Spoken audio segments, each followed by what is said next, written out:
Coucou tout le monde. Alors, je vais faire aujourd'hui avec vous une petite pochette.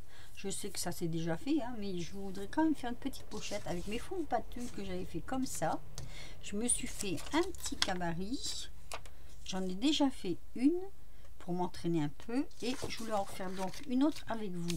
Donc déjà, je vais prendre ma feuille sur l'envers, prendre ma règle et prendre des mesures. Alors, ça va être un petit peu aléatoire parce que moi, j'ai fait ma première pochette à main levée. Ce qui fait que pour les mesures, je vais essayer de refaire ce que j'ai fait. Alors, j'ai pris donc ma feuille patouille de fond à 4. Derrière, j'ai retourné et j'ai tiré un trait tout le long. Bon, je fais à peu près, hein, c'est de l'à peu près. Voilà. Attendez, je vais d'abord départager ma feuille quand même parce que sinon après je vais pas être droite et si je suis pas droite ça va être maladroit. Voilà. Donc si je fais hop, c'est juste pour moi droite. Voilà. Alors il me faut en mesure de long, bah, ça tombe pile poil 11 cm ici et sur les côtés donc j'ai laissé, je vais vous dire ça de suite, 5 de chaque côté à peu près. Alors je vais retirer mon trait là, donc ici et là je fais 11. Voilà, ça glisse. Voilà, donc je vais tirer un trait tout le long de ma feuille, hein, de là à là.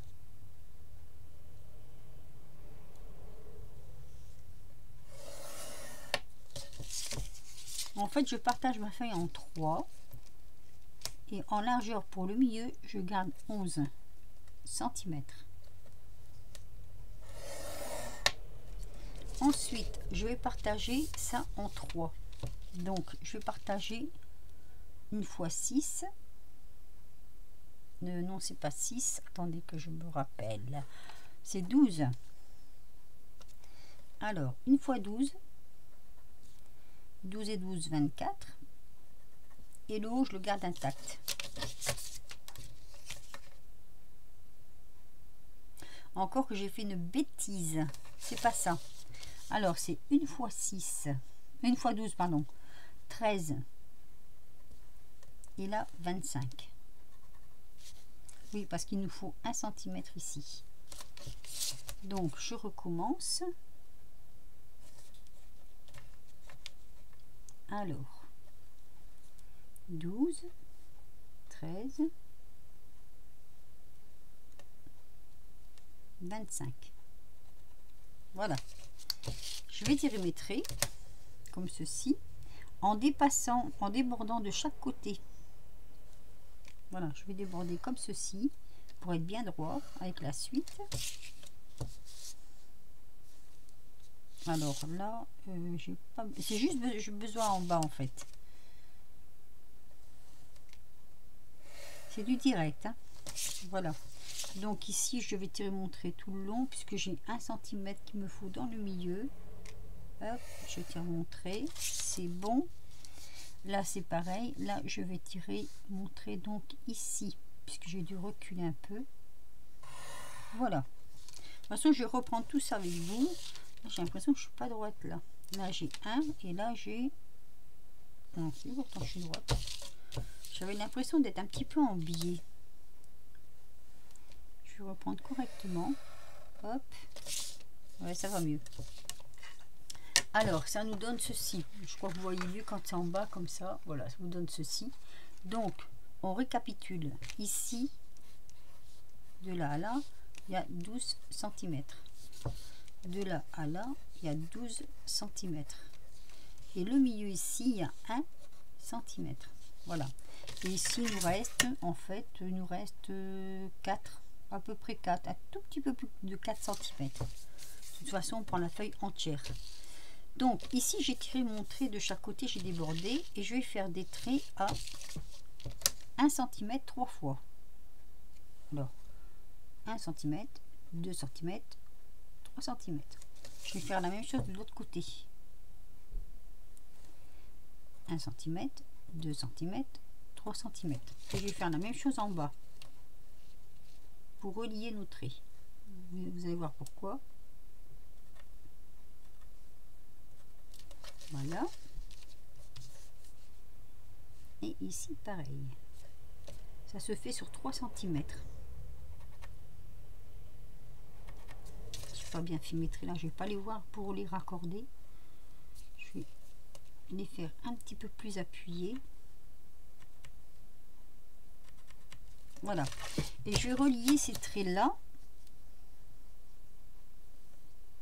comme ceci.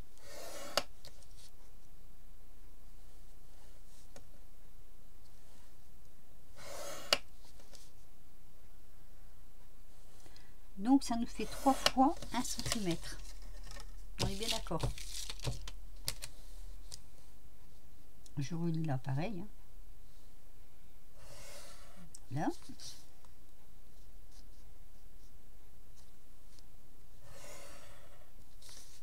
Et là. Je ne sais pas pourquoi ma caméra elle saute. J'ai l'impression que ma caméra elle saute. Le 1 cm du milieu, je le divise par 2. Donc soit 1,5. Ici, 1,5. Ici, c'est là que je vois où c'est pas droit. Je vais redresser un tout petit peu la barre. Hop. Ça a de l'importance quand même. Hein. Voilà, vous voyez, j'étais pas tout à fait droite. Ici, je vais faire un pointillé en fait. Parce que là, on va devoir faire un pli.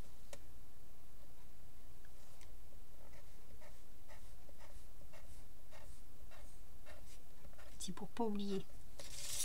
Voilà, donc vous voyez, tout ça c'est fait. Maintenant, on va découper. Alors, on va découper tout le tour. Ou en partie du moins. Donc, je découpe ici. Comme ceci.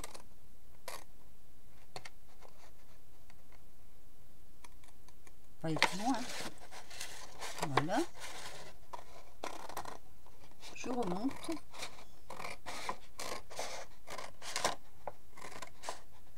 J'aime pas trop découper à main levée, mais sur ce papier, je suis obligée. Et donc, on fait la même chose de l'autre côté.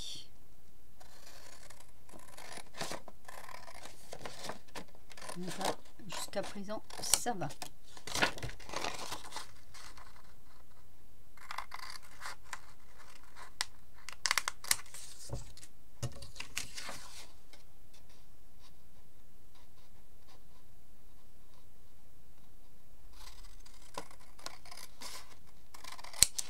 Voilà, donc ça nous donne ceci.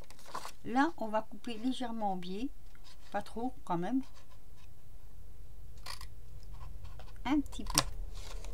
Et donc, on va faire pareil ici, légèrement en biais. Et maintenant, on va former nos traits. Donc, je prends, hop. Alors, on va faire nos pliures.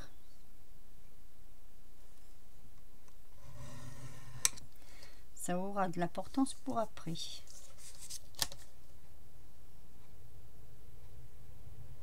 Donc ça ira mieux pour nous. Vous voyez, jusqu'à présent, rien de sorcier. Hein.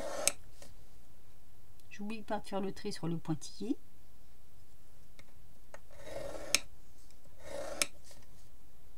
Ici. Ah, attendez. Alors, je continue mes traits.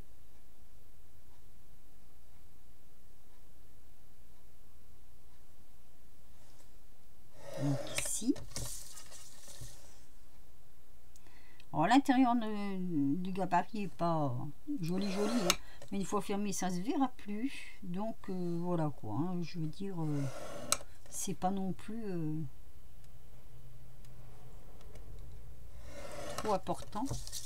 Où je vais un peu embellir, ce sera là.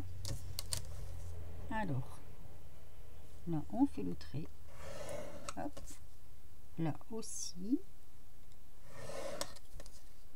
C'est à chaque fois que je passe devant la caméra, je sens qu'elle boude, je sais pas. Voilà. Ensuite, ce que je vais faire, je vais quand même faire ici, parce que sans repère, ça va pas. Je vais faire ici un petit repère à 1,5 ici.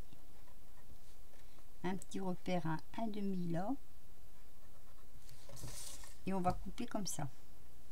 Voilà. Moi, je préfère mesurer pour couper. À main levée, souvent je me plante. Donc, je préfère faire comme ça. Voilà. Donc là, je coupais mes petits bouts pour être légèrement biais. Et ici, pareil.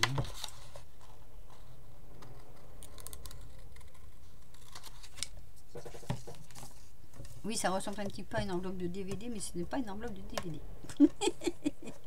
Non, étant donné que j'ai déjà fait un tuto là-dessus, on pourrait penser, mais non, pas du tout.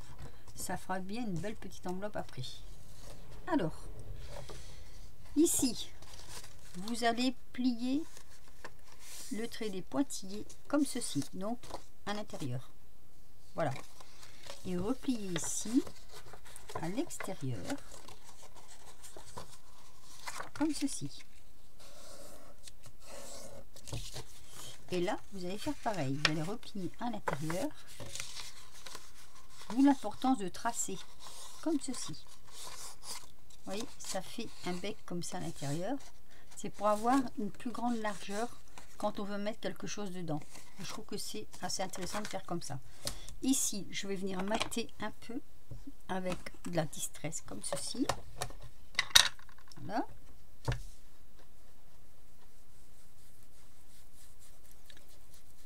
Oui, comme ça cache un peu le... Comment dire? Les quelques taches de patouille qui ont été faites, on les cache un peu. Voilà. Ce que je vais faire aussi, c'est je vais enlever les traits de crayon. Ma gomme, elle est là. Qui sont visibles. Et là aussi. Voilà, pour les autres traits, ça n'a pas d'importance. Alors, je vais mater un peu plus à l'intérieur.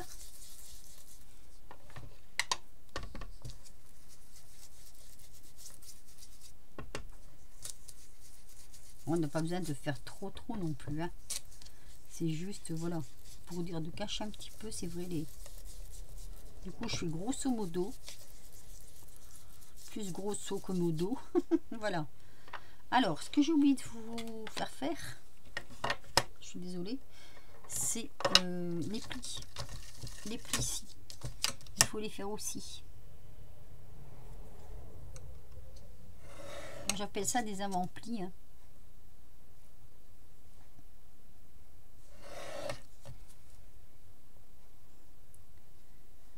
Parce que ça a quand même son importance. Alors, tout en faisant mon gabarit, j'ai une triste nouvelle à vous annoncer. Je ne sais pas si vous vous souvenez du petit chat qu'on avait trouvé sur la route, là, qui avait été abandonné dans un carton et que ma fille avait ramené, qu'on avait élevé jusqu'à maintenant, donc ça fait 2 ans et demi. Et bien, si les voitures rouleraient moins vite sur la route, ils n'auraient pas tué notre chat. Je suis furieuse. Je suis vraiment furieuse, triste, profondément triste, parce qu'elle venait tout le temps dans mon atelier me faire des énormes câlins. Mais les automobilistes, c'est vraiment, c'est affreux. À la campagne, c'est affreux. Ça ne respecte rien. Donc, vous allez plier comme ça de chaque côté.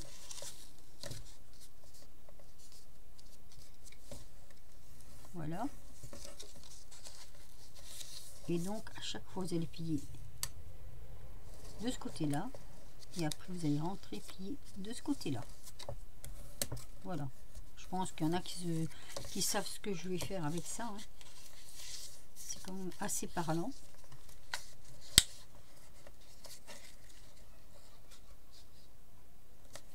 Alors, attention, ça ne dépasse pas sur les bords, là.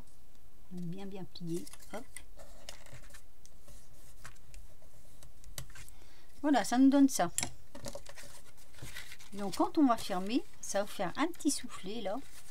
Et comme ici, c'est comme cela, ça va rester assez large pour dire de remplir avec quelque chose. Donc ça, ce sera, hop, la fermeture. Voilà. Après, il faudra bien coller pour pas que ça dépasse de chaque côté. Et ça vous donnera ceci. Donc je vais vous faire voir celle que j'ai fait.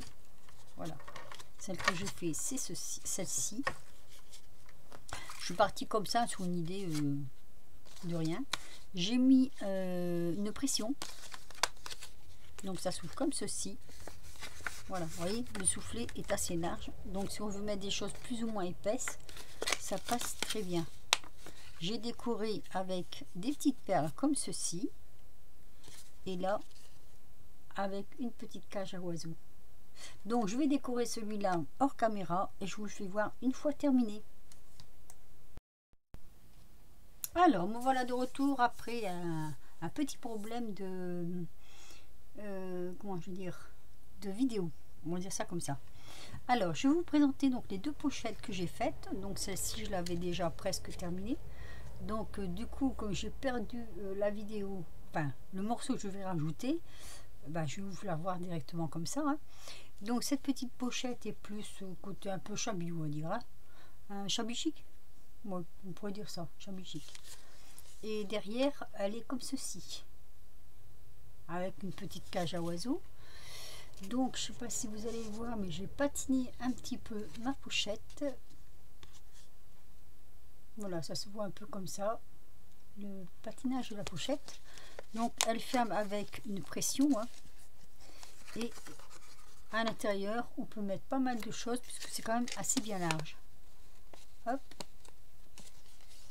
Ensuite j'ai fait celle-ci, donc tout à fait un autre genre.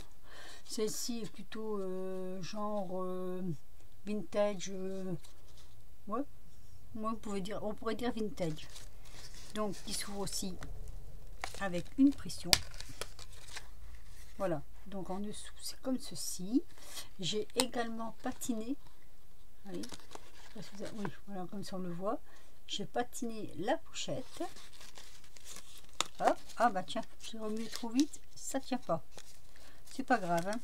Ça tient pas, mais je vais le remettre, je vais mettre de la colle, ça va tenir. Et l'extérieur est comme ceci.